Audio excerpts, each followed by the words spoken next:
Welcome to Gokul kitchen. இன்றைக்கி நம்ம செய்ய போகிறது கத்திரிக்காய் குருமாங்க. ரொம்ப ஈஸியான முறையில் செய்ய போகிறோம். வாங்க எப்படி செய்யலான்னு பார்க்கலாம். நம்ம சேனலை மறக்காமல் சப்ஸ்கிரைப் பண்ணுங்கள். கூடவே பக்கத்தில் இருக்கிற பெல் பட்டன் ஆல் கிளிக் கொடுங்க. 3 ஸ்பூன் அளவு எண்ணெய் சேர்க்குறேங்க. கடுகு 1/4 ஸ்பூன். பெரிய வெங்காயத்தை 2 கட் பண்ணி வச்சுக்கோங்க. அதை இப்போ சேர்க்குறேன். 3 காஞ்ச மிளகாய், கொஞ்சம் கருவேப்பிலை. இப்போ இந்த வெங்காயத்தெலாம் நல்லா வதக்கிக்கலாங்க. நம்மளுக்கு இந்த குழம்பு ரொம்ப ஈஸியாக இருக்குங்க. நம்மளுக்கு இதுக்கு இஞ்சி பூண்டெல்லாம் தேவைப்படாது.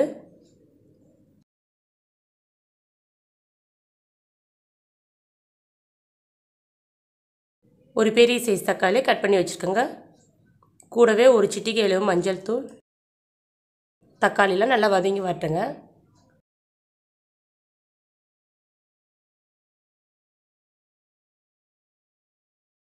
கத்திரிக்காய் 1/2 கிலோ எடுத்துருக்கேங்க. நான் 4ஆக கட் பண்ணி சேர்க்குறேன். முழுசாக கூட சேர்த்துக்கலாங்க.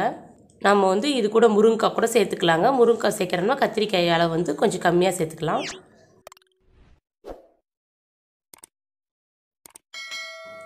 தேவையான அளவு உப்பு. இப்போ காயெல்லாம் சேர்த்து நல்லா கிண்டி விட்டுடலாங்க.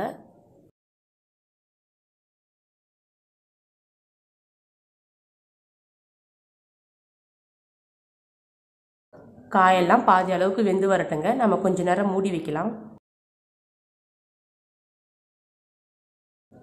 காயெல்லாம் நல்லா பாதி அளவுக்கு வதங்கி வந்திருக்குங்க. இப்போ நம்ம குழம்பு மிளகாய்த்தூள் 1 ஸ்பூன் சேர்க்குறேன்.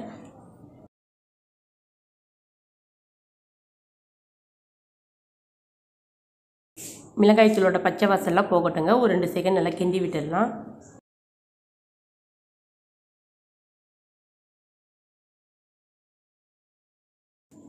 இப்போ இது கூட 2 டம்ளர் அளவு தண்ணி சேர்க்குறேங்க.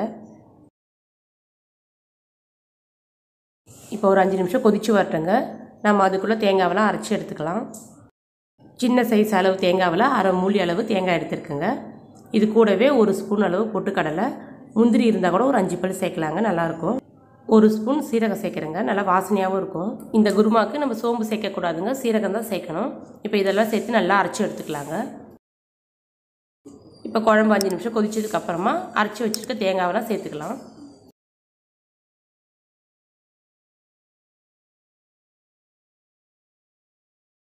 இப்போ இது கூட ஒரு 1/2 டம்ளர் அளவு தண்ணி சேர்க்குறேங்க. தேங்காயெல்லாம் சேர்த்ததுக்கப்புறமா நல்லா கிண்டி விட்டுட்டு ஒரு 2 நிமிஷம் கொதிக்க வச்சா போதும். இந்த கத்திரிக்காய் குருமா சப்பாத்திக்கும் சாதத்துக்கும் நல்லா சூப்பராக இருக்குங்க. அவ்வளவுதாங்க, கத்திரிக்காய் குருமா ரெடி ஆயிடுச்சு. இந்த வீடியோவை லைக் பண்ணுங்கள், ஷேர் பண்ணுங்கள், கமெண்ட் பண்ணுங்கள். மறக்காமல் சப்ஸ்கிரைப் பண்ணுங்கள்.